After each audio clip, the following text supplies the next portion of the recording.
This is podcast 69, correct? 69. 69. 69. Nice. Hey guys, and welcome to a cast of salt, the first cast of salt for the year. For the decade. For the decade. God, I hate And that joke already. I don't know how we did this, but I think the planets aligned. This was meant to be. It was. Because, do you know what cast this is? It's our I don't know. 69th cast. This Which is is our what? That's the sex podcast. number, isn't it, Benjamin? 69, It is the guys. sex number. Adam, you ruin it. You're ruining it. 69. Fuck. So, So all we have to do now is keep podcasting until we hit 420, and then we're all good. and then we're done. good. Then we can retire. Then Yeah. we're done. Damn. Mission accomplished. So we'll see you guys in 10 years.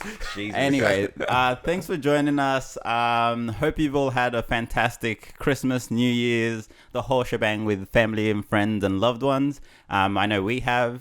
Yes. So thanks for joining us again for our usual cast. Hopefully we'll be able to get back into our usual swing of things. But as per usual, check out some of our other stuff on YouTube. If you have any feedback, any comments, just chuck them into the comments on the videos or jump onto our Discord. Let us know what you think, feel, and if there's any topics you want to discuss. The whole usual kind of rigmarole. But yeah, good to see you guys again. We are planning, I should say as well, we are planning on doing a shake-up with the channel. What that Yeesh. shake-up is, we don't know yet. But we are planning But something. it's coming. We are talking about doing something, and Adam, you're not supposed to announce things before we actually have a plan. it doesn't Yeah. matter. We're doing it live. Alright. God. So, how's everybody been?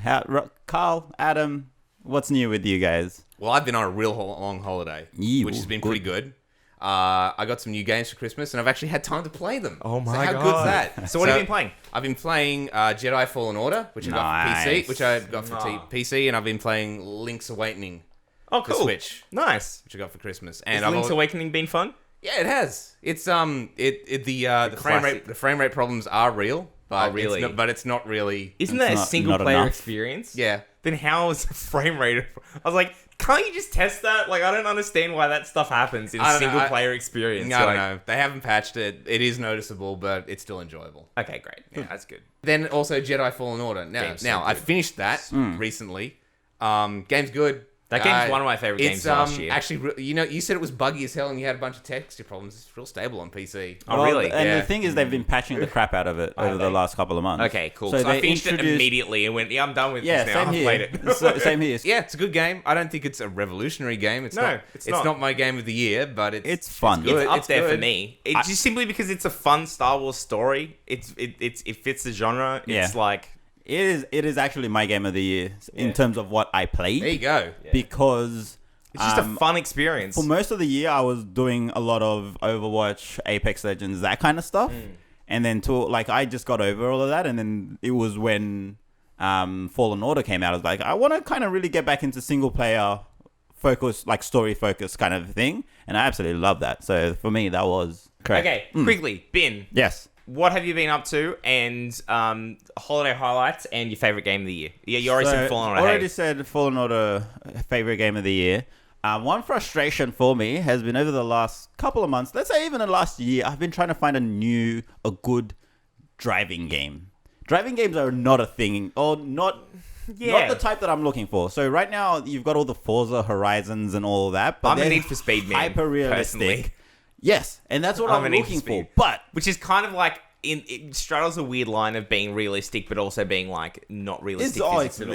yeah. So you Like got it's not realistic how you looking drive cars, a car, but it's like a realistic setting. yeah. So like you've got all the dirt and rally games. Yeah, which and is like Forzas. the I don't want any of that. almost verging into A simulator. Yeah, Not not and quite, I do not want but that because almost. So Forza's sim-like, is it? It's not getting re- more not- so. It's getting more technical. They really emphasize the technical aspect. Yeah. of Right, driving so around. you it's need not like I can press A to handbrake and just fucking slide around. smash into the Okay, wall. right. Like you destroy yourself. With Need for Speed, you can literally take a corner by smashing into a wall. and Yes, just yes. riding around the side. Yeah, whatever. So- Forza, gives you a shit. cannot. So what you're looking for is an arcade racer. Arcade racer. So like underground. Driver as well. Yeah. and So Burnout and Need- shit like that. Yes. F-Zero. Yeah. F-Zero, yeah. So my favorite Need for Speeds are like Underground, Underground. Hot Pursuit. Hot Pursuit, and old freaking Most Wanted. Most Yeah, Wanted, yeah. so Yeah. good. And Yeah. those are fantastic. The ones I where the love cops those chase ones. you all the time. Yes. They're the best ones. But then and smash them up the and most shit. recent ones, there's like the Run and Fast and Furious had one. something like that. Like there's a couple of recent ones where it's like trying to tell a story, and I'm just like, Shut the fuck up! I don't care for a story right now. I don't need this world building. I just want to race stupid fast cars, and that's it. And it's just been frustrating because I downloaded another Need for Speed recently. I think it's the most recent one, and I was just like, I played through the first mission. I was just like, This is stop why. talking. This is why Please F-Zero stop X talking. for the Nintendo 64 is the best arcade racer of all time. No story, Just no race. bullshit. Yes. just 60 frames of speed. But right now, I'm really just looking for another single-player focused, story-based game where it's just like, I don't give a shit about beating other people. I just want to play this game and enjoy the game. Like another Fallen Order. So that's me. Yes. Yeah. Me, very quickly, didn't do too much during the holidays. Went to Melbourne for a bit, which was a lot of fun. And I ran D&D for Leah's family. That was very enjoyable for me. It was good. Like, How was it? How was it for your The players? players hated it. Yeah. But he was just happy. No, they had a good time. Yeah, it was a lot of fun. So our little holiday day, like where we exchanged like late Christmas presents and did all that stuff. It was actually D&D themed, so everyone like dressed up as their characters. Nice. It was really funny. Yeah, it was That really is cool. so cool. But yeah, and favorite game of the year, I think. So the best game of the year, for me, was Sekiro. That the like technically the best game for me was definitely Sekiro. There were a lot of really good honorable mentions though for me playing. Fallen Order was probably my favorite game. I think. Just in the amount of fun that I had. And I'm a massive Star Wars fan. Anyway, so we're going to talk about news now. God, recording time 40 minutes. Probably won't all make it into the final episode, but yes. So first thing of the news that we have a fair bit of news to cover, but more just like let's have talk about it and let's have a laugh about it because some of it already has 2020 hasn't been great. We nearly went into World War 3. Yeah. We nearly went to war with Iran. Our country is burning. Our country is on World fire. War 3. It's not great. It's not great. But video game news has been quite fun. Quite spicy. Yes. Yeah. So, Carl, do you want to take us away with the... do you want to do Smash Brothers? Yeah, we'll start with that. So, Yeah. so Super Smash Bros. First season of DLC is finally come to a conclusion with its last character, and it is, drumroll please, Byleth from Fire Emblem Three Houses. Sakurai says you're going to get another Fire Emblem protagonist, and you're going to love it. It's like, eat this protagonist. I love it. Have it and love it. I love this so much. I laughed so hard when I saw the announcement. I like cackled. I was like... The unfiltered rage of people, so good. So sure, I would have preferred somebody else, but this is fine. It's fine. It's a fine Yeah. character. Well, This is to be honest, fine. the thing is, when people were saying, when we were talking about who's it going to be, I said, well, as much as we're making fun of Fire Emblem, like Three Houses was one of the best. Fire Emblem, also one of my favorite games of last year. Fire Emblem is a fucking fantastic game, and I think, for me personally, it is my favorite entry in the series. Yeah. There you go. It is Yep. really good. It is really fun. But But it's just funny because after and I was everybody, like, it'd be insane if they put in all the Fire Emblems and then they leave this paid, one out. They paid tribute to Crom, which I was like, Crom should have been in the last one. He should have been in 4 because that's when Awakening came out. should have been in 4 instead of Roy. That exactly. I was like, 4. He should have been in 4. Where I was like, well, now they put Crom in. And I'm like, well, and then Three Houses came out. I was like, well, I think they should put Three Houses in because think Three Houses is really good. No, I think they learnt from that though, because if like the interview you shared with us about it, he was talking about how he played an early release of Three Houses in order to get a grasp of Byleth. of the development characters times and everything. Yeah, in order to then say, okay, well, we want to put this character into Yeah. this game, so like that. Those kind of things have to overlap they as don't well. align all the time. So I can understand from their perspective why it's as much as you want to be like, yeah, this character got released. Here you go, Smash. It's not always that straightforward. So I'm gonna try and play devil's advocate here for a minute and try and understand why people are so salty about it. Yes. And I think it comes down to this: Smash Brothers is one of the only games around today. Well, it's not the only one, but it's probably the most high-profile one that's pushing the whole video game crossover aspect hard. Yes. You know, characters from all different franchises. Some new, some old. It's the biggest one for sure. Yeah. The other one from especially in fighting games is Blaze Blue Cross Tag, which is a lot of crossover. I know that's mainly the anime sphere, not really fighting games. And previously, Soul Calibur did a fair bit of that as well, or tried to anyway. Yeah. So a couple have. And, but this is like this is the biggest one. This is the biggest one, and this is the and the highest profile crossovers. Yes, and the other thing, and the other thing is this seems to be the one that has no barriers. Yeah. You know what I mean? It's that it's sort of like previously... Every character is free game. Like, yeah, previously, like in other crossovers, they were like, well, we're not going to be able to get Nintendo characters in, or we're not going to be able to get Square characters in, or we're not going to be able to, get These are crossing companies, not just being like, oh, Nintendo, what IP do we have? Yeah. Or what third-party developers can we reach out to bring their stuff in? They're like, hey, well, even the costumes is a good example where they're like, hey, we really liked Undertale. Well, let's just reach out to Toby Fox and see if we can get a Sansa character. Yeah, but it's they're like, yep, cool. Same with but my thing about Smash is like the thing that where it's that feeling that anything is possible that I think is key here. Yes. It's like they got Cloud, they got Terry, and everyone's like, oh my god, they got Mega Man, Ryu and Ken. Yeah. They got everything. Yeah.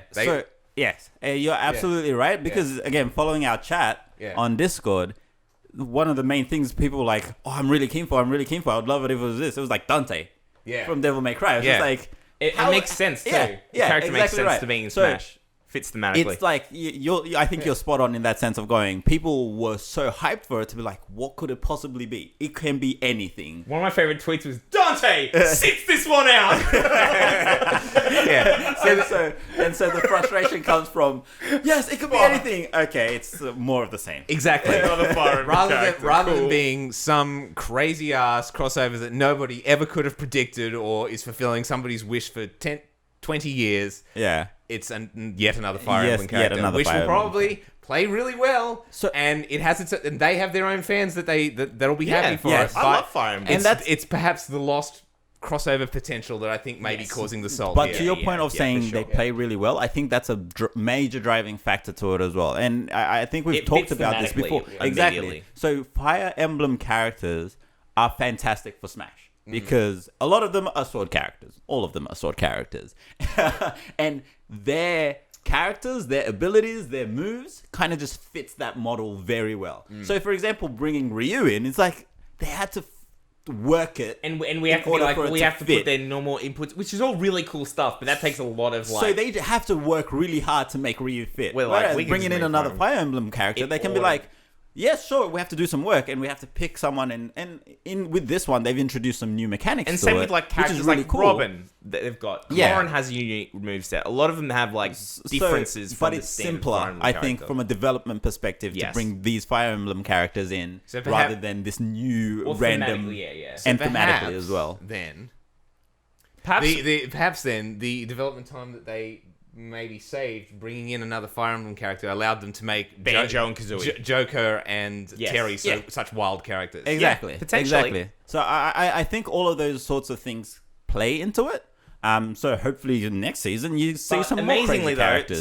So that was all extremely funny to me. I fucking loved it. Even when they did the whole interview in the press like the whole interview with Sakurai afterwards, and he like goes into. What is Fire Emblem? Yeah. And I'm like, everyone knows what Fire Emblem is. It was so funny. I was like, are we fucking... There was a great tweet from a fantastic, like, basically news Twitter account called Nibble. What is Fire Emblem? If you're up watching the Smash Direct, if you're invested enough to be watching the Smash Direct where they already have... You fucking know what Fire Emblem is. How many characters? Like 6 Fire Emblem There was a characters? fantastic screen someone got, and this is, are we really doing this right now? And it was like the screen of, what is Fire Emblem? Come on. And the thing is, in the Sakurai's credit, he went through like... He explained the story. The original games. And interestingly enough, I never even pieced this together. He explained why every single Fire Emblem character minus one, and I couldn't remember which one it was, has a counterattack. They all... And the reason every Fire Emblem. Yeah. And the reason being is actually a story one, is because the way that Fire Emblem works, obviously, is that when you attack an enemy unit, you attack first, but then the other enemy always attacks back. There's always an exchange of attacks. Yeah. He's like, that's why. It's like because it they fits all the theme have of the counters, game. yeah. They all should have counters counter, because they all have that in the game. Yeah. And I was like, Huh. I never fucking thought of that. That's clever. I just thought, well, they're swords, so it makes sense if you can parry and riposte. That makes sense. It relates to the mechanics. It relates to the in-game mechanics. So even if your character doesn't have a sword or doesn't have a weapon you would parry, like they would... Oh, Robin is the character. I didn't realize, like, Robin is the character that doesn't have one. Even though he still has the... Oh, he has the magic he's got his own things. But yes. Yeah, I thought that was really interesting. But and there's also a great meme as well, because he does a challenge that he imposes on himself of trying to name all 17 Fire Emblem games. Right. And he's counting on his hands as he does it, and he counts in one hand, and then explains to everyone, oh, I'm actually counting in binary, and then it takes like a few minutes to stop what he's doing, talking about Byleth and Fire Emblem and Smash Brothers, to explain how to count in binary. tell everyone how they can count in binary on their hand. And I was like, what the fuck? And then at one point, which is a great image they captured, where he's literally flipping the camera off, because the method of counting on your hands in binary, one number is a position where your thumb is out and your middle finger is out. He just basically flips the camera off immediately. It's like, everyone's like, screenshot. Saving that. We now have it as an emoji. Yeah, it's now an emoji on our Discord. So there's that. The Sakurai emoji. It's fantastic. But yeah, so honestly, I think the character will be fun. Honestly, from Three Houses, I was kind of a little bit disappointed with Byleth. I was just like... That's not the character you would have picked. When I saw the moveset, and they're like, cool, you've got all of the ancient weapons, so their gimmick is to switch out weapons and stuff like that. Like, each cardinal direction is actually a weapon swap. And I was like, okay, that's cool. That makes the character way more, like, versatile. Yeah. Yeah, I was like, that sounds like fun. But my main thing was, I was just like, Byleth is like the very traditional, even more so than usual, silent protagonist who says fucking nothing and has no personality. That's actually a story point in the game. Yeah. He has not got a personality. So even in the introduction... That's legitimately a thing that they say of he is a void of personality. And I was like, why bring him in then? Yeah. Like, I was like, there are really cool characters in Three Houses, and I'm like, bring one of them in. Bring Edelgard in. What the fuck? Yeah. Any of them. But then thinking about it from a Smash perspective, do you need personality? Like, no, but like, it's more fun to bring. The thing is, like, so I was more on the train of getting Edelgard in. Again, spoilers for Three Houses. You should have played it by now. Game's over about a year old now. Edelgard, one of the leaders that you can pick to be the teacher of their faction, is the bad guy at the end. Or she's not the main bad guy, but she's a bad guy. She's one of the central bad guys. She will betray you. She will betray you. Or maybe not, because if you're Depending with her house, you story. can join her instead.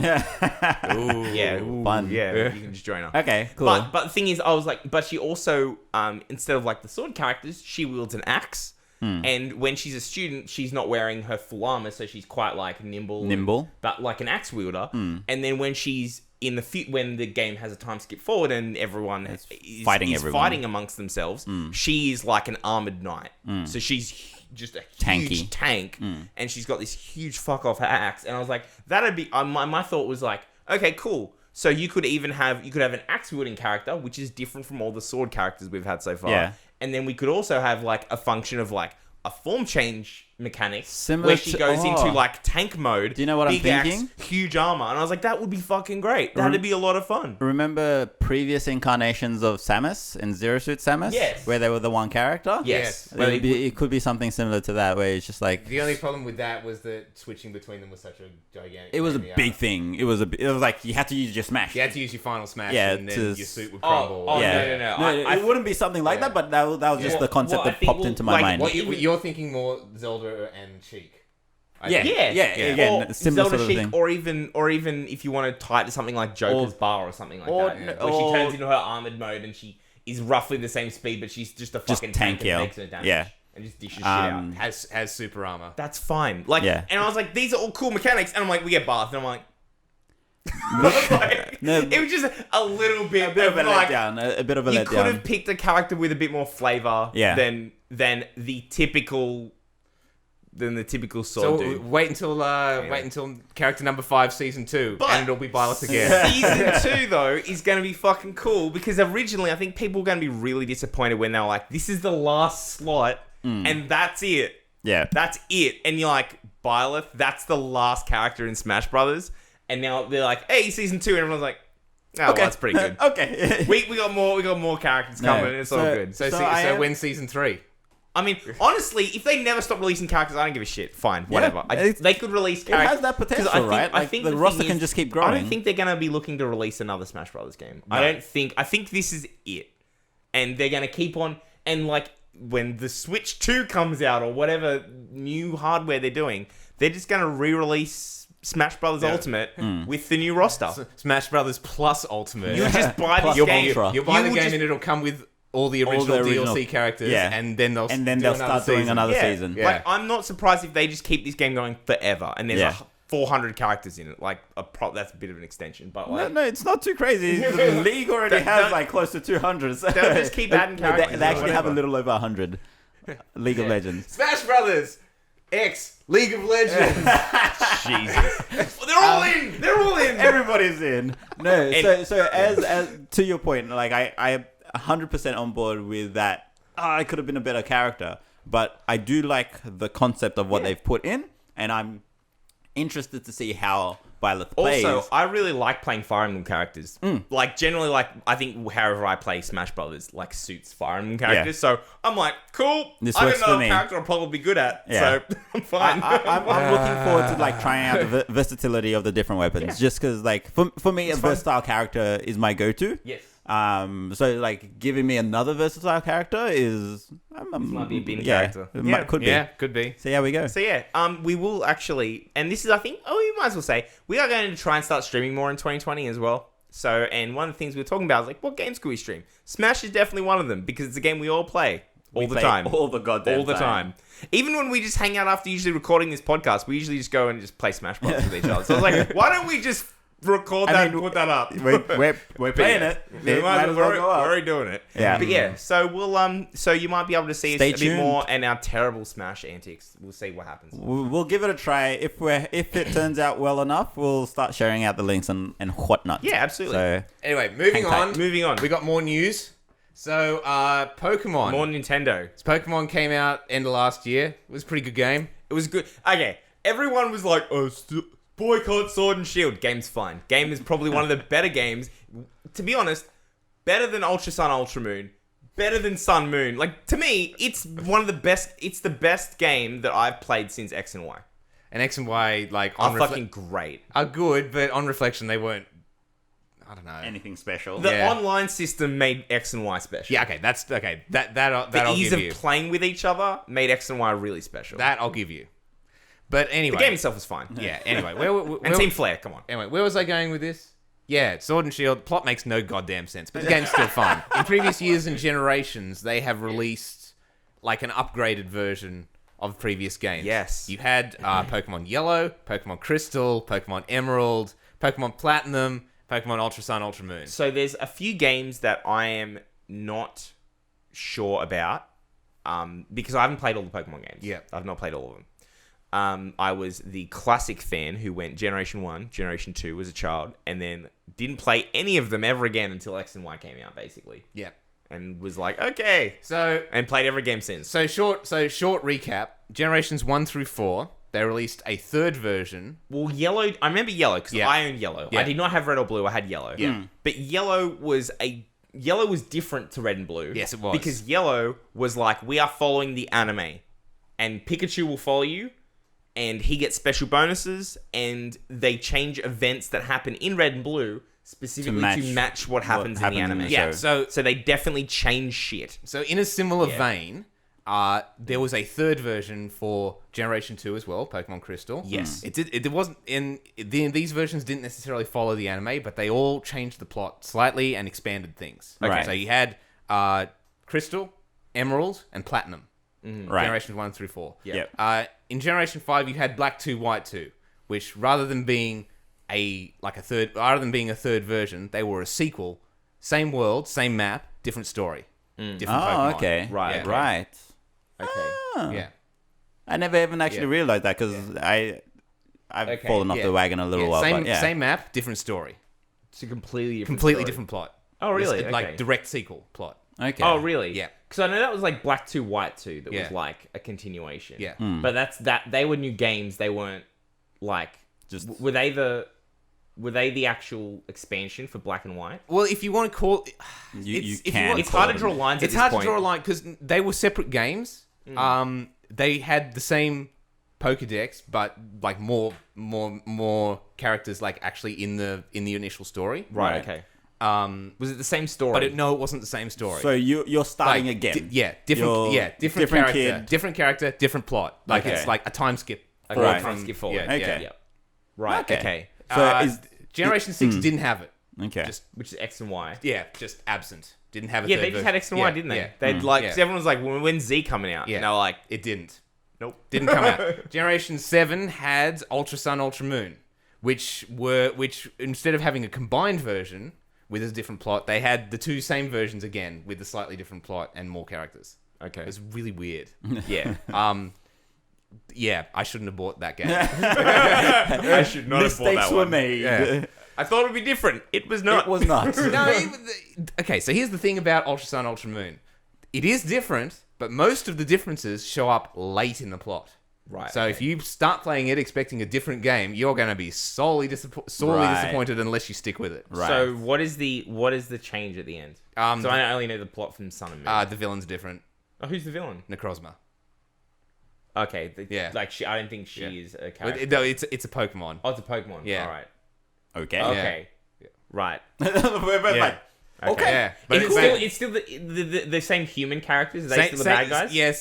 Same human That's characters. unfortunate. They're still the bad guys, but rather than escaping to Ultra World and going all weird, they should I just spoil it? Yes. Who cares? Okay, This game's alright, old okay, as no yeah, one fuck. okay. cares about Sun and Moon or Ultra Sun and Moon anymore. Lusamine, instead of going into the And- Ultra and World merging with the Ultra Beast, Pokemon, which I thought was kind of cool. I was get- like, I'm okay with this. she goes in after Necrozma, but gets defeated by it, and then you have to go and bail her out.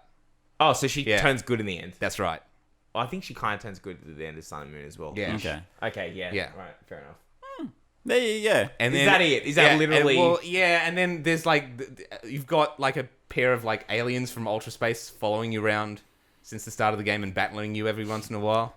Yes, really, it's really strange. Okay. Yeah, it seems really weird. Oh god. And then after the game's over, you've got the Team Rainbow Rocket scenario, which is where Team Rocket's back and they've got all the villains from all the previous games, and you have to go fight them. Team Rainbow Rocket. That's right. Yeah. Wow. Yeah. I mean, it seems like Wow. I don't know. And you have to go fight Cool. them, which is ended up being a lot less interesting than I thought it was going to be. So anyway, that's my 3 years late review of Pokemon Ultra Sun and Moon. Fair enough. Because I only just finished it just before Sword and Shield came out. I was like, I got to finish this before the next one comes out. Right. Like, you know, I unfinished gave up. I business. didn't play What a post game with Sun. concept. I was like, I'm done. Yeah. So Anyway. anyway, But that is the system that they do now for DLC and additions. Yeah, They so- re-release the same game. So previously, if you wanted to get the DLC, you'd have to buy an entirely new game, and you'd have to start from scratch every time. You know, Yes. it's not really, which led to a lot of people just being all like, "I'm not going to buy these games. I'm just going to buy the expanded version when it second comes version. out." Yeah, I'm just gonna not buy Sun and Moon and Yeah. wait till the inevitable Ultra Sun Ultra Moon comes out and buy them. So this time things are different. Nintendo is joining us in the year of in the glorious year of 2020. and they're going to release actual DLC. Okay. For short Sword and Shield. So, Yes. question around the whole DLC aspect of it versus a second game is: do you think it's because of the change of hardware? Is it because they moved away from the I think 3DS handheld Game Boy sort of a thing? I mean, the Switch is still handheld, but it's more a console. No, because It's more a 3DS home- games definitely had DLC, like Smash 4. Yeah. So don't get me wrong. I understand that 3DSs had DLCs to begin with, so it's always possible. But like it's, large additions to story where memory is, and gonna it's be a more thing. viable now than it would have been previously. I don't think I don't think it's any less viable. I think it's just Nintendo just being like, really hey- being really advanced in other areas and really behind the Well, times in potentially, others. if you're Okay. saying that people weren't buying buying the original originals. ones, maybe they just thought, we want people to buy these games. we should We should just streamline everything. you so know, people now don't that I think buy of it, we should look up what the sales numbers were for Ultra Sun and Ultra Moon. Comparative While Adam to does, Sun and Moon. while Adam compared to Sun and Moon, because I have a sneaking suspicion they did not sell well. While Adam does that, I'll explain what's happening. So, a DLC like Season Pass has been released. You can buy it right now if Yep. you want to. I did. Wait, 'cause for I what? did because I'm a consumer whore. Okay, I can tell you right now. Yeah. So Ultra Sun, Ultra Moon. Yep. Sold 8 million copies. Yep. By the end of 2018. Yep. And then Pokemon Sun and Moon sold over 16 million copies worldwide. So Yeah, okay. basically, every 50% of the people returned and bought the expansion, the Yeah. expansion version, which is not bad. Which is not bad, But it's not saying, hey, the thing is, if they get to they cut the price down, Yeah. Mm. basically, but they only have to put DLC out. They don't have to re-release the whole game, including It's gonna cost them less. including making cartridges, shipping them out, and doing all that shit.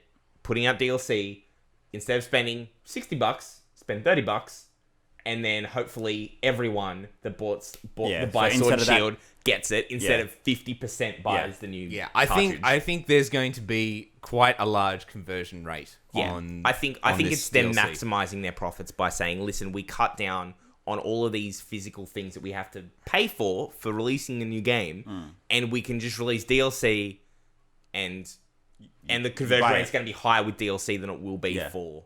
So, anyway, so you buy the season pass and you get two bits of DLC. One is called the Isle of Armor, yes, which comes out in June. it annoys me that Armor is not spelt the British way because the game is set in Pokemon Britain. And the game Armor is spelt without a fucking U. And I was like, come on. Anyway, moving on. That is the perfect opportunity to lean into the Britishness. I'm calm down. just saying. Spelling's important. and the second expansion, the Crown Tundra, comes out later in the year. Yes. Like they've got towards the end of the They've year, got I an believe. isle and a tundra. Yeah. Yep. So and looks fun. both Okay. of the expansions. Well, the first one actually contains a new rival for you, Ooh. depending on which version you have. Yeah. There are they released concept art of Is them. it Gary Oak? It's not Gary. neither of them are Gary. Neither of them are red either. So yeah, there you go. I'm kind of okay with that, to be totally honest. Yeah. No, don't need to see them again. new It's characters. The both zones will. I'm not sure how they're gonna like continue it because most people that have just been playing the game now have all their Pokemon close to level 100. So I'm not sure what the level it's going to be pitched at. Yeah. You know? That's interesting. Yeah. How they're going to do that. How are they going to manage But yeah, that? but anyway, so all Pokemon there are level 100. You're like, Well, That would- yeah. no, well, they'll probably pitch it similar to Wild area. Everything's Yeah. around the 60, 65 area. Yeah. Maybe We'll 70. And then they're like, if you guys want to fucking stomp through it, go for it. If Yeah. you want to challenge yourself, anyway, so yeah, Maybe. so new fights, new challenges, new Pokemon. Each of them is going to bring it back new additions to the Galar Dex. yes. So brand new Pokemon. Well, not brand new Pokemon, but like old returning Pokemon. But there also are brand new. Yes, there are new Galarian forms coming. There are new Galarian forms of Pokemon, though. There are some brand new Pokemon. And some new legendaries. So, new outfits for your character. which I was really excited for, actually. I love it, man. I love dressing my character. I fucking love it. They're going to finally So let much you fun. change your riding outfit, which Yes, is amazing. God. I hated that riding outfit so much. And I'm just like, oh, God, thank you. You So look like yes. a motocross rider, and I was totally down with that. So it looks, I don't know, they look fun. solid. They look solid to me. Yeah, they look good. Okay, so I want to talk about the fan reaction to this, because there was definitely two camps immediately. Most of the coverage I saw was pretty positive. Pretty positive, and I'm also on that thing. Yeah. I think this is good. I think it's a good move forward, and honestly, it means I pay $30 instead of having to pay $60. another 60, Or generally, $70. me paying $0 because I don't. I always buy one Pokemon in the series, and I'm done. I don't buy two versions. I've never gone and be like, I'm gonna buy Sun and Moon. I'm gonna buy Sword and Shield. I only ever buy one of them. And I know Carl does not. Yeah, and you're not the only one, don't I worry. only ever buy the one game in that. I don't go, oh well, I bought gold, so I'll go buy platinum now. No, I'm like, I play gold. I'm good. I'm done. I'm done. So generally they wouldn't see another dollar out of me. But now they're like, now With the they DLC. now I'm someone that they're gonna get money from that they wouldn't previously. Yeah. Yep. They're gonna get an Exactly. extra $30. There you go.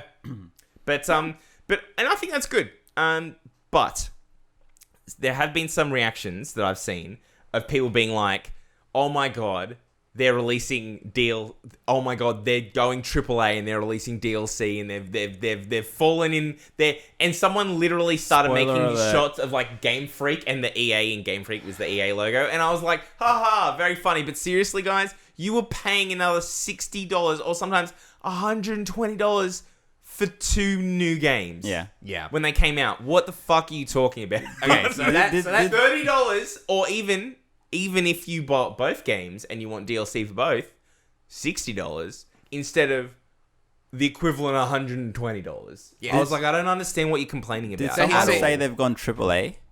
Did they actually say that? Because like like the they've- AAA industry, like they've kind of like always been AAA. AAA. I know, but funnily enough, Game Freak doesn't actually have a lot of employees. So they're famously like, they act like a much smaller studio. studio developer. comparison. Not indie Smaller developer. studio that makes They the are most money. They are a small studio that right? makes a huge conversion on the money. Yeah. Yeah. Okay, fair enough. But they're like, oh, they're going with the AAA Yeah, practices. no, yeah, and I'm no. like, yeah, but in this way is the best way of like, here is a thing you can buy as an add-on for $30. Like, or people are just selling. They cut all the Pokemon out, and now they're just going to sell them back to us. One, if you do not buy the DLC, you still get your decks will still be updated. Right. So Okay. any of the new Pokemon, You'll still get them. you can't catch them. Right. Because they're only in the areas Of the DLC. of the DLC areas. Right. However, if I buy the DLC and I catch a new Galarian version of a Pokemon, or I catch one of the new returning ones that have come back, I can just give that to Benjamin and he doesn't have the DLC, and that's fine. Works for That's me. totally okay. So I was like, So obviously, the Pokemon community is massive, and people are going to be setting these things up. So if you don't want the DLC, you will still be able to get your returning characters. Yeah. For nothing. No, and I don't understand what they want. What you want from Well, this. it's 'cause they're- where you want to be angry. well, it's because they're wrong. Yeah, They're just straight wrong. Pokemon has been doing DLC since 1995 or whenever the original one came out. But it used to cost double. Exactly. Yeah. So I was like, Come I'm into okay. guys. I'm okay with this. They're just straight wrong. I was like, I don't understand. Yeah. and we can But debate. people also want to be angry because, like, Sword and Shield, people are still upset about a lot of decisions made in Sword and Shield, and so they want to continue to be upset. So if there's something, they're always going to see the DLC in the worst possible light, Yeah. because that's Like, the way if they're you're- already if- looking at it. This game is bad, so the DLC has to also be bad. Like, if you're already upset about something, you're always going to find It's going to be hard to Yeah. change your mind. Yeah. stuff like and that. we can have a debate about whether DLC should be something that is always like something that should have been planned around originally, or whether it should always be extra and the game should be complete in the first place. Yeah. We can have that debate, but unfortunately, the people that said that the game should be complete originally kind of lost at least 5 years ago. Yeah. So, you know. Well, the thing is, though, like, I think a lot of this discussion is around saying, well, whoa, why couldn't have we had these areas to begin with? Well, we could have, but then the game's going to take longer, and as we've discussed on previous podcasts, when a Pokemon game comes out, there's a lot more than just the game. It's not just the game. The anime, the merchandising, the other 75% of Pokemon company's business has to come out alongside the game, because the game is the flagship, even though it makes the smallest portion of their revenue. But it's still the flagship. It's still what kicks everything off. It still has to be what kicks the new generation off. Yeah. So... But like, if it doesn't come out, you're not going to be able to sell your new plushies. You're not going to be able to your sell new starter plushies. You're not going to be able to launch the anime. You're not going to be able to have your Happy Meal tie-ins or whatever. Yeah, you know. So they're like, the game's coming out. Like deal with it. That's hang tight, and you'll get some DLCs for the rest of the game. Yeah, and so you say, well, why can't the DLCs be free then? Because the question is Sword and Shield a complete game on its own right now? If you bought the game and there was no DLC and you were not expecting DLC, would you play through the game and be like, okay, I got my 50, 60 hours of Pokemon.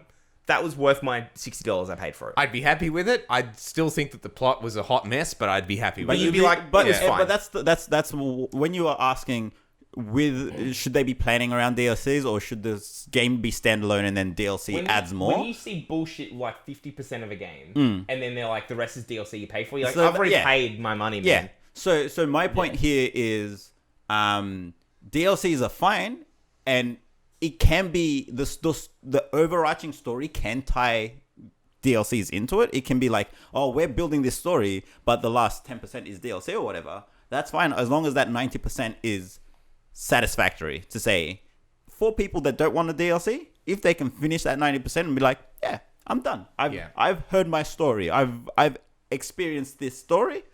Then that's fine. Yeah. But if you get to that 90% and you just go, oh no, like the game's just stopped. Like literally, you still have the final boss to go, but you literally can't go any further. That's bullshit. Yeah. But if you've completed the story, then that's whatever the else they plan into the DLCs is up to them. Which is fine, because that's a normal game development cycle. And if they want to keep their developers working on the project after the game is released, well, that's going to have to be money somewhere. Yeah. So you're going to have to pay for it.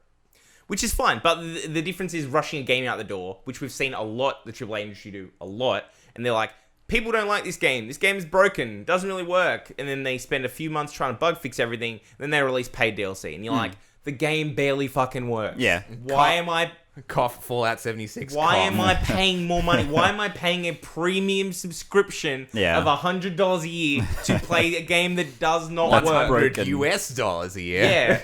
Like, why would I do that? So, it like, those things is where shit gets really scummy. We're not going to get into Fallout 76 Obviously. again. No. But it is an interesting case. It is an interesting case where it's obvious that Bethesda planned their next 3 years solely around this game. Yeah. Because they're like, what do we do? It came out and it was dog shit, and they've just forced it anyway. Yeah, they're like, we're going to keep ramming this down people's throats until they play it. But yes, so...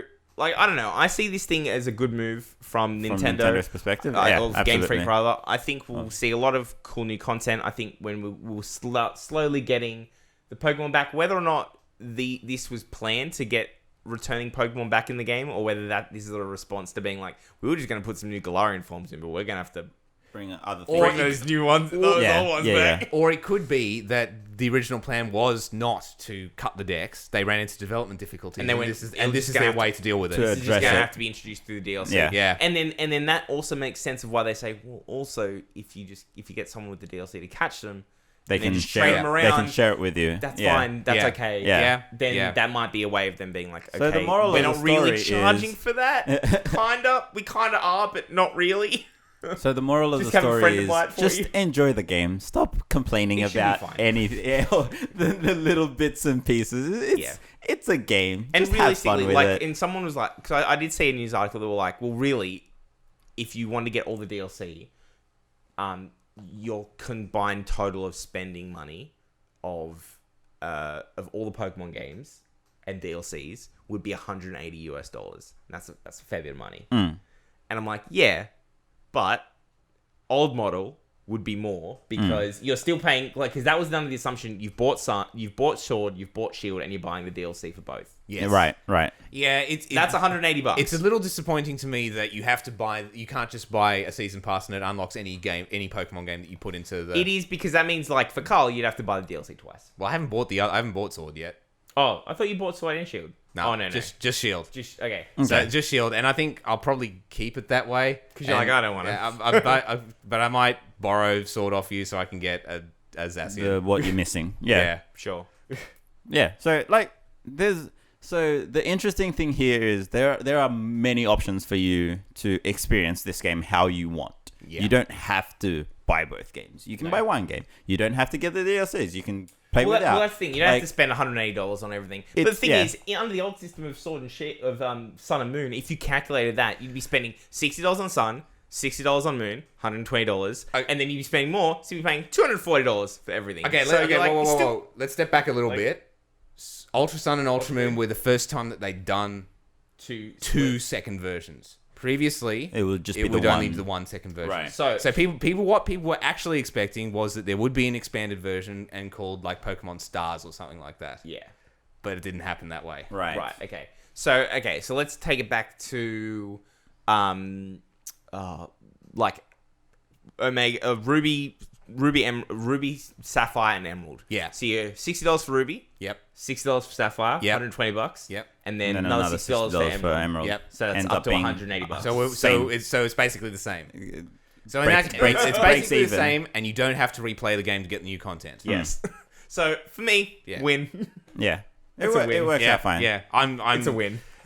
It is perfectly in line with. And technically, it is perfectly in line with the way that games are currently developed, monetized, and consumed. And I feel like it's and not done. I don't think it's overly exploitative. No. I think it's just a good, a fine thing. It's Fine a with better DLC. model than what they were doing before. Yeah. I'm always okay with DLC as long as it's clearly advertised what it is. It's being targeted at a already complete game. Yeah. Like it's not a broken game that they're trying to get extra money out of people. And they've clearly got on the box of being like, if you want this, you get these things. And they offers some kind of replayability, not like, hey, this is a skins pack. Like, so what? Well, Content, a reasonable value for the content we've been promised. $30 for 2 expansions. It's pretty well priced. And I found Sword and Shield. I've already played a ton of Sword and Shield, and I'm having a good time. So an expansion is like, I'll pay more for that. It's fine. And it's not like they like nerfed the EXP rate in the game so that you were constantly having to level grind between sections and then wanted to sell you EXP boosters. No. You know? Yeah, absolutely. You know? It's an expansion. It's no microtransactions. Yeah. There's no real scummy stuff going on. Yeah. I was like, it's fine. When I originally predicted that the Pokemon would return, the cut Pokemon would return via DLC, this is not what I meant. Yeah. This is way better. Though, you got very close though. Yeah. On day one, you were like, they're coming back with DLC. Yeah. They're coming back with DLC. And you like immediately. And when the news came out, a few people on our Discord was like, well, Carl fucking called it, nailed it in one. Okay, yeah, well, I'll take credit for it, but this isn't actually what I meant. What I actually meant was that they were going to be like, unlock Hoenn, $20. Yeah. You know? And you get the Hoenn region. Yeah. Yeah. Or the Hoenn Pokédex. Or the Pokédex. Yeah. All right. Yeah. Which is, that would be scummy. That would Yeah. be scummy. really That- shit. that- That's that's what exactly I right. was expecting. So Yeah. this has exceeded my expectations. No, there Yeah, you like, go. fantastic. happy. New Good work, region, Game Freak. catch my old Pokemon, and new region. All right. good. All right. I'm gonna step in right now because we are going hard on the time. And we still have one more topic. I don't want to skip the topic, so let's move on to that let's topic. cover it, and then and then I will do my editing magic and make this a listenable length. So, last topic, and I believe this was something that we were quite hyped about when it got announced. Was it last year that it got announced? This Yes. is probably going to be my geez. game of the year for this year. For this year? I can't see any way that unless the game is a steaming pile of shit. Adam, Yes. Final Fantasy 7R comes out this year. Dude, I am very excited for that game. But I'm you're more very excited for this one? But Cyberpunk is, as we were talking about before, I like new experiences. I like the world. Okay. I love Final Fantasy VII. but I've played Final Fantasy 7 several times. multiple times, and anyway, I love it several dearly. times. So we're talking about Cyberpunk 2077. Oh my god, I can't believe Cyberpunk. The new Cyberpunk themed Jack me in Neo. open world RPG coming out from CD Projekt Red, developers Yes. of the Witcher series. Okay. Also, watch that show on Netflix. Holy Yes. shit. It is the best show they have on Netflix currently. is It is the fantastic. best. Okay, so this game has a lot of hype building behind it because The Witcher 3 was incredibly well received. Yes. It's got a lot of hype building around it. It's got a huge budget. It's got celebrity Actors, like voice actors and collaborations. whatnot. It's going to be an event. It will be when a it comes big thing. when it comes out. Can you imagine? It was Keanu Reeves as Johnny Silverhands. Holy shit. It is scheduled for March to come out in March this year, except Yes. it's not anymore because it's been delayed. September. Yeah. So that's another 5 months. Okay. It sucks, but that's fine. I mean, that's 5 months, 6 months, some amount of months. Yeah. From March to September, 6 months. Yeah. 6 months. And Not great. So not great. People were disappointed, but perhaps maybe somewhat understanding. Big game, It's a big game. big game, lots of content, lots of scope means lots of opportunity for things to go for wrong. mistake. And The Witcher, and I've been like, I started playing The Witcher 3 because I missed it totally. Yeah. I started playing it when the Netflix show got announced. Yeah. Yep. Like 8 months ago or something.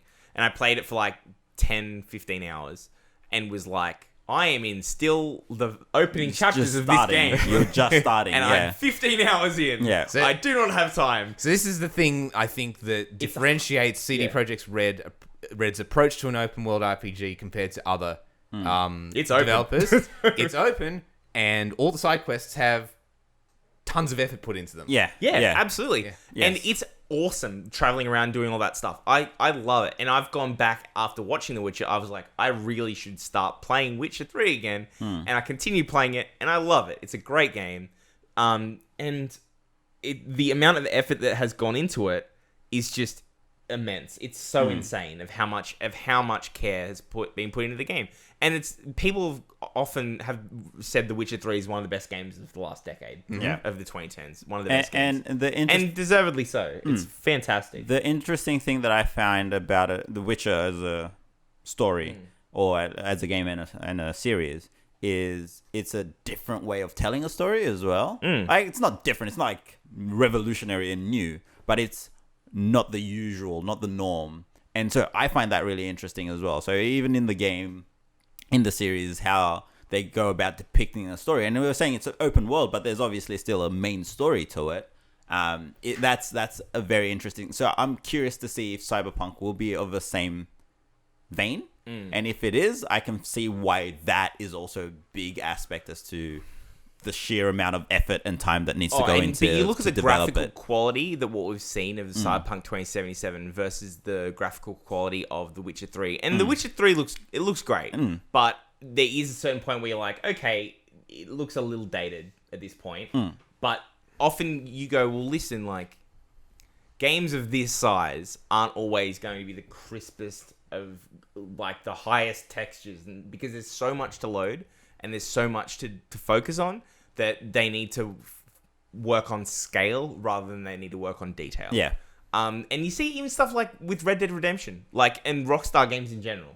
Like, the games are great and they look great, but you compare them to, like, the newest Call of Duty and they don't look as good because Call of Duty is one mission or like 10 single player missions and multiplayer where Red Dead is like open world. hundreds of hours of work. Yeah, Like it's to be And expected. the map, But you the see size of the maps is going to be nuts. The quality of what we've seen of Cyberpunk 2077 looks like a Call of Duty game. And you're like, well, then how are you going to do this for hundreds of hours of content? Can you That is a imagine? lot. That is so much work. And the answer is they're going to crunch.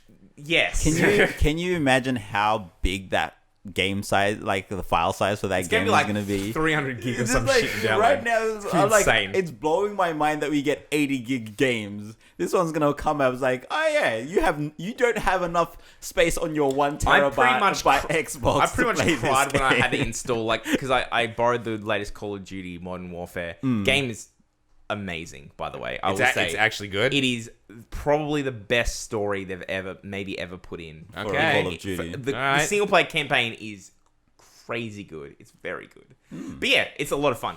But I was like, cool, download, install, and it was like, God, it was like 120 gig or some shit. 120 gig. It was Yeah. insane. It was the same size as currently with all of my expansions of Destiny 2.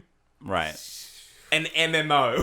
Yes. I was like, what Yeah. the fuck? What have I downloaded? But yeah. So Cyberpunk's going to come out and it's going to be 500 gigabytes. Yeah. You're gonna, it's going to take you multiple days to download on our Australian NBN internet. Oh, it's going to be Oh, insane. boy. But yeah, so boy. unfortunately, the story here is that so the delay, everyone, and then the reaction on Twitter was, I saw a few people responding to the announcement that it's delayed. the CD Projekt Red statement on Twitter saying, "Hey, we have to delay this game for 6 months." And I saw a lot of people saying, "Well, that's good." Most people are fine with it. Most people were just like, "Cool, that's You're putting in that's the time okay. to make this we a would good game." rather the game be polished and fun and one of the best games ever." Because the standard that CD Projekt Red gives us is so immensely high. They've set a ridiculously high bar. They have, An almost problematically but high the thing bar. is, and they achieve that, and they've done that before though, and they achieve those goals. Like the quality of the work they do is just impeccable. So you're like, well, okay, if we know that this game is going to be quality, we would hate this game to be rushed, and we would hate for you guys to release this game and say, you know what, we're not happy with it. We're going to have to patch this in post. We're going to have to do a whole bunch of stuff. We would rather just wait 6 months. Yeah. And I saw a few people being like, I would much rather wait 6 months and ensure that to make sure the game gets done well, rather than having the next 2 months up to the current release window now under ridiculous crunch periods. Yeah. Unfortunately, they got delayed by 6 months and they're still going to be crunching through it. Yeah. So this news is actually very new, I think, Carl. You gonna? Yeah, like over the last couple of days. Yeah. They had an investor call in which they had to confirm the delay, and they were asked about whether they would be whether the pressure had arrived, because normally they have an anti-crunch policy. CD Projekt Red do. Yeah. Yes. Or at least, well, not necessarily it's forbidden, but it's not. It's not required. mandatory. It's not like EA where they're like, you live here now. Yeah. Yeah. Where they say, like, listen, if you want to do your own hours, and we've worked at a lot of companies like this, they go, listen, we don't want people crunching. We don't want to do crunch. We need to. We Or might we need to, more effort. but like it is not, and it's not required. It's not like I have to go home and see my family, and they're like, no. They're like, okay, like we're gonna have to deal with it. Yeah. If you can spend the extra hours, we would appreciate it, but. Yeah. It's not something that we are going to mandate you do. So, like we've heard from EA and Rockstar. Yeah, and a whole bunch so of all other of us things. here in this room at the moment, we work in the IT industry. We've had to crunch before. We have, and it sucks. sucks. It sucks so much. It's It not really fun. does. It's the worst. Like, I don't think I've ever been as run down as Yeah. after a big crunch. and we Like, should it say just this too. drains you And we so should- hard. How many projects have you been on versus how many projects you reckon as a percentage that you've crunched at the end? Oof. It's the vast minority. Vast minority. Vast minority have had crunch. Yeah. Ben? I'd say almost 50-50. Yeah. Actually. I think there's always a period with mine. I'd say probably under 50%, but close. That right up to release, you You're just put in pumping out Oh, hours. yeah, I You do, suppose- I suppose- you do like we would like on a well-managed project, we would have maybe some very minor crunch towards the end of Yeah. maybe the last week. Instead of putting our regular 40-hour week in, we might be doing 50 to 60, Yeah, okay, 60 all right. hours. Yeah, okay. Things Which get- isn't great. That's not great. It is not the 100 hours that people in Rockstar have had doing, and that is a well-managed project. And quite often we miss deadlines and we go, listen, we're not asking the team to work 80 hours a week. You're gonna have to wait. No, things get a bit hairy even for the best managed projects Yeah. just before release because Absolutely. people get nervous. That you know? happens all the time. Exactly right. There's Last minute always changes, something goes Yeah. wrong. Yeah. And So- and that happens, and that is a software development thing. That is Yeah. not. And so from what we do of business IT and applications and software development in that space, that still translates to the game industry very much so. Like no matter what, there's always things that come across last minute, and then you're always scrambling to get things done right under release. Always. where every time. where the gaming industry is different, and I think much worse, is Absolutely. that they actually start to factor crunch into their planning decisions, planning. which is just dumb. Which is Yeah. awful, Whereas, because like- then what happens is when that plan slips, then instead of doing a little bit of overtime, you end up doing 6 months of crunch. Yeah. So And the reason is to cut down is to effectively ship faster, to pay your workers less, because like a lot of these places don't even pay their overtime at like higher percentages. Yeah. And they just go, oh yeah, we're just going to keep paying you. Like, you'll get more money, but like you'll get the same amount of money as you would in 2 weeks for doing 2 weeks worth of work in 1 week. There's no multiplier for you worked extra No hours over penalty your rates or contract. anything There's no like penalty that. rates. It's And like, there's- deal with it. And the problem But is... it's just dumb because it's dumb. It's dumb for multiple reasons, but it's even dumb, like, even if you take the workers' well-being out of the question. you also get a worse product at the end Yeah, of it. exactly. Every time. It's even dumb because it's not supported. It's not even supported by. It's not even well supported by management theory, because if you people start losing productivity after they've been working for a certain amount of time. Yeah, it's Absolutely. unavoidable. Yeah. Absolutely. Every time that we've gone on product on crunch, when we've released it, after crunching on it, it has always been one of the worst quality pieces. Like it has been like, it's kind of done, go. Like, Yeah. it's not like, we're really happy with this. Like, no product At that no we've point- released yeah, under no. crunch, At we no- have taken a step back and be like, that was a good project. Not even like that was really hard for us to do and has emotionally drained us. That as well. Yeah. But it has been like, that product is not the quality that We are not happy It is with that. never, because Yeah. the thing is, if you're at that point, you're never happy with how it releases, and that's the dangerous thing of being like, if you're more, and that might be from thinking, like when you think about it, like because you have such a negative experience with Yeah. it. Yeah. But at the same time as well, like there's No. there's stuff that No, there's you're right. quality assurance that you're just like, cool, QA goes out the fucking window because Yeah. we need to get this. We just need to get it out the done. door. You cut corners. You Yeah. stop testing thoroughly. You're just like, it just needs to happen. And when you're cutting corners like that, that's when shit just gets worse.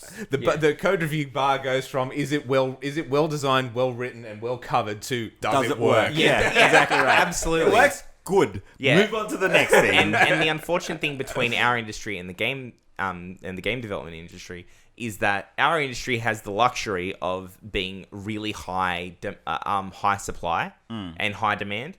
So there's so much demand in our industry that the supply for really highly trained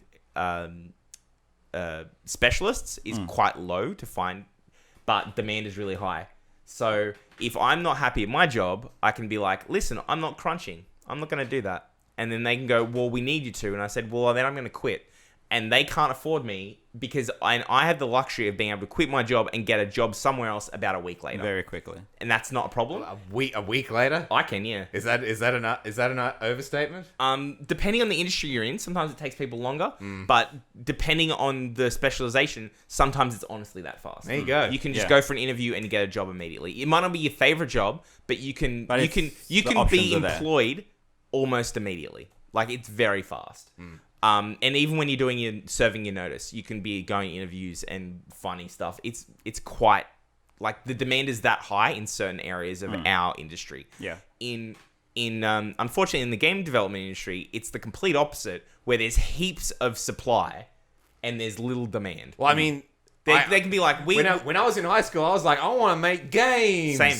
Yeah, you my, know? my major, my That major, multimedia my and game bachelor development. is in game development. Yeah. There you go. And yet I was like, I go look at the industry and went and look at the requirements of getting into the industry, and I yeah. was like, hell, I think that no. was the case with all of us because Hell no. we went to the same uni, we did the same degree, and then like Well, by I mean, the- I didn't. no, but, yeah. like so me, Adam, Ryan, Jamie, and a bunch of us from Wollongong, we did the same degree, and then within a year or Right. two, it was like, oh, the games industry is not the place to be. Let's just stick to the software aspect Well, of it's a lot of fun, and we learned a lot. And I've always kind of thrown was- around the idea it was of like enjoyable, maybe, but it's not for a job. Trying to pick up and build your own little game Yeah. in your own spare time and stuff like all those skills are stuff that we have. But I was just like, it's not no. a good career move because like the effectively. demand is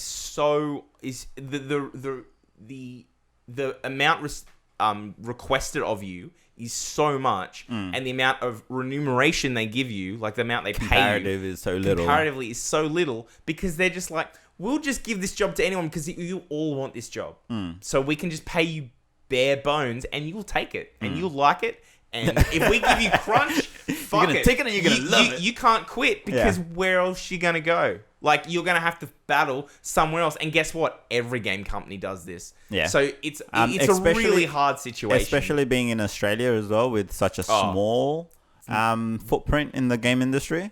Move to Melbourne. It's growing. Basically, over the last couple of years, it's definitely improved. The Victorian state government has actually done a lot of initiatives to improve game development in Victoria.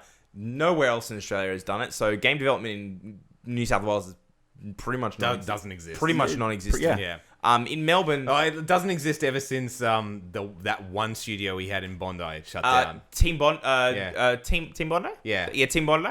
And they actually did LA Noire. LA Noire, yeah, that's right. Which is a great game. That's a great game. But yeah, they're not there anymore. They're not there. They're gone. Now, funnily enough, the big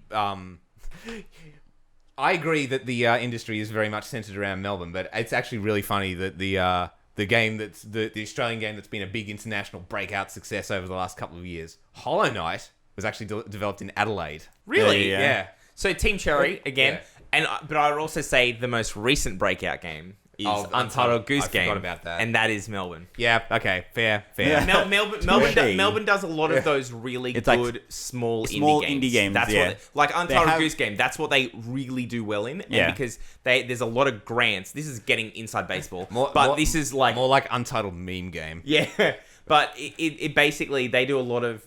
There's a lot of small indie startup game companies because of the grant funding and the way that the funding works in Victoria. Yeah. So there's a lot of really cool, really fantastic small indie games coming out of Melbourne where, like, if you're going to get a game development place in New South Wales or in South Australia or Western Australia or any of the other states, is basically going to be probably a branch of a much larger company or a larger game studio making a bigger game because Sydney's metropolitan, we can hire lots of people. But why would you, if you were coming in from overseas to do something like that, why would you set it up in Sydney? There's no fucking devs here. There's no point. Yeah, there's absolutely no point. No, sorry. There's no game devs here. There's plenty of regular devs. Well, okay, so the industry interesting. There's plenty of people with game development majors like myself that never used it. So I'm sure that if you really wanted to put a studio together, you could find people. All of these people that got game development degrees and just went fuck that and went to work in business. That's gonna be my question, right? But like, how much of a leap is it to go from regular software development to game development? Like, I know it's not going to be, okay, let's just get 10 software developers and get them rolling to make a game.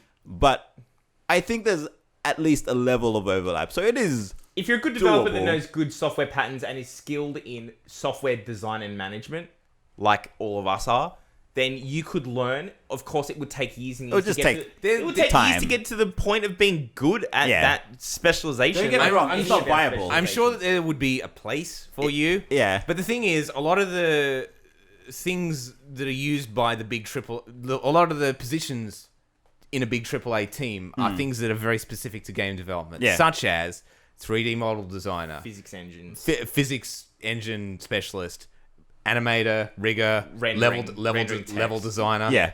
You know? Yeah.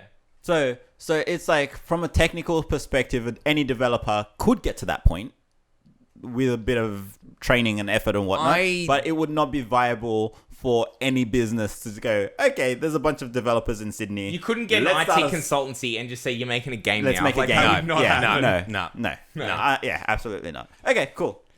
Makes sense. All right, anyway, so Cyberpunk's getting delayed and they're crunching. So F's in chat for all the people working for CG Project Red. And thankfully, though, that they did kind of put on the call that it was not something that they had wanted to do or planned to do. And it does seem like in this case that management is trying to take steps to lessen the amount of crunch that they do and say, listen, we will be needing to put extra hours in there, and there will be pressure to put extra hours on there because the game needs to come out.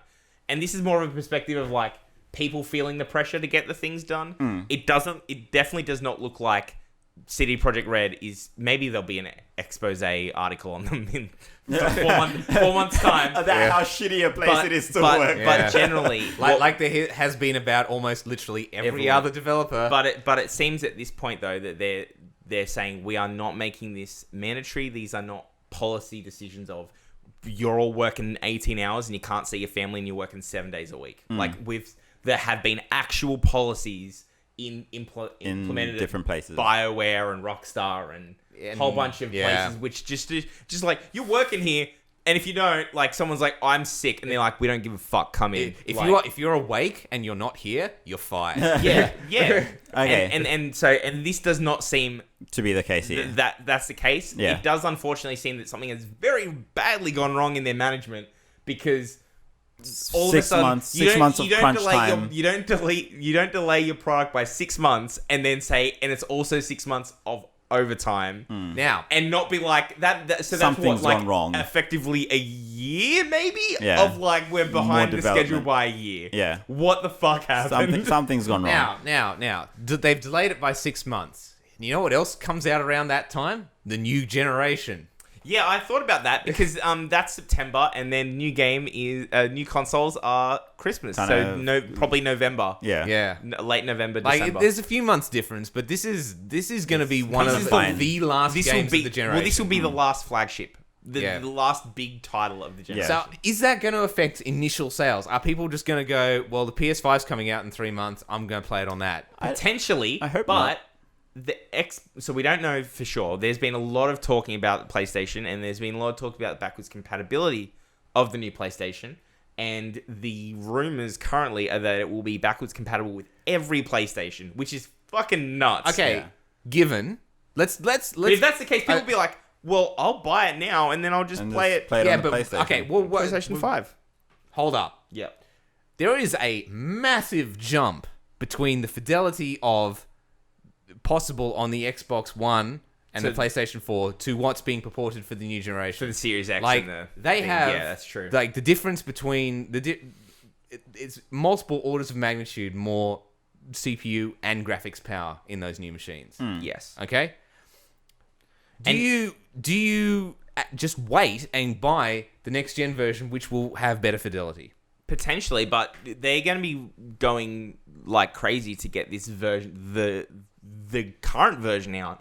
So I don't know how long it's going to take for them to be like, we're going to do a new remastered version. It might be another year and a half. You reckon it'll be that long? I'm just saying there might be. How long did it take GTA 5? Because GTA 5 was in the same position where it was. I don't remember. It was one of the last. GTA 5 took a while. GTA 5 was the last major title on the 360 PS4, PS3, and people were like, "Why am I?" We had the same conversation. Why should we buy it here? We're gonna buy GTA 5 on the new consoles. Yeah. Well, I'm just gonna wait, and it took like over a year, like a year and a half. It took some time. Like Yeah, 18 months later. It was good. Like, they introduced. It was great. And they did a whole bunch of new stuff. They added things to it, but it took some time.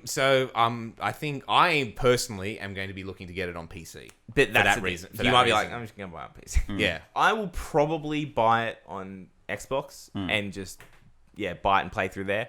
In saying that though, like I can't see myself waiting to be like, I'm gonna wait for the re-release. Fuck no. I'm gonna wait for the Switch release. Oh yeah, that's never coming. A 300 gigabyte game. Hey, Witcher came out.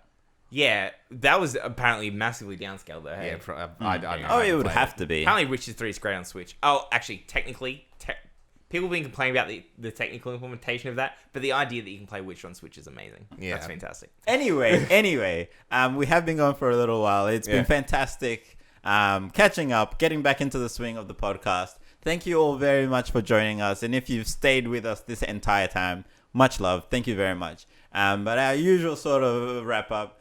Jump onto Discord. We love our little community there.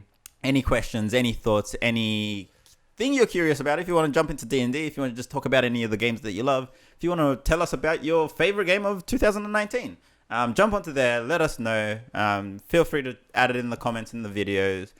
Whatever platform you're on, just give us some feedback, and we're always happy to take that on. But as Adam mentioned earlier on, we're looking to spice things up, change things up a little bit. So stay tuned for that, whatever that may be. We'll hopefully get that across to you guys soon. Please feel free to join our Discord and tell me why I'm wrong about everything that I've said in this podcast. Then also we're gonna attempt to stream, so we'll see how that goes, and hopefully that'll be more entertainment that we'll be throwing your way. Yes. So once more, thank you very much, guys. Lovely to be back in the new year, and lovely to be talking to you guys again. And hopefully we'll keep this going. Thanks, guys. Okay, bye. Bye. 69. Huh.